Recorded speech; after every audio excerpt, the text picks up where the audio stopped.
ako opraviť vyvlečený zips alebo tento jazdec na bunde alebo na akomkoľvek inom ošatení. V mojom prípade sa mi tento jazdec vyvliekol, zostal mi iba na pravej strane, tým pádom jazdil iba po pravej strane, takže bol neustále zips otvorený. No a ako túto vadu opraviť, takže posunte si jazdec viac vyššie,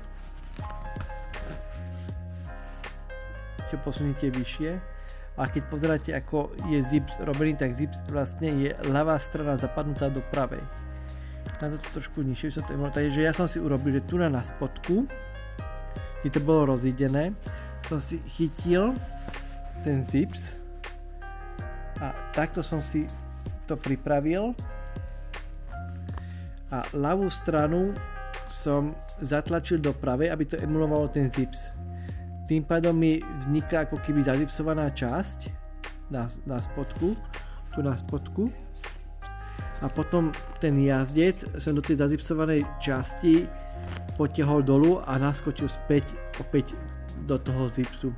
A vlastne už potom opäť je naskočený na oboch stranách a bez problémov opäť ide potom zips, alebo v tomto prípade vrecko, váčok na bunde otvárať a zatvárať. Čiže som si tu na ručne zatlačením spojil ľavú a pravú stranu, čiže som emuloval ten zips a zips som do toho zhora navliekol, išlo to ľahko a takýmto spôsobom som opravil zips. Na internete sú rôzne návody, ako štíkanie zubov alebo odstraňovanie týchto zubov zipsu, dávanie tam nejakých z plastového pohára výrezkov alebo vidličkou a kombinačkami a podobné rôzne návody.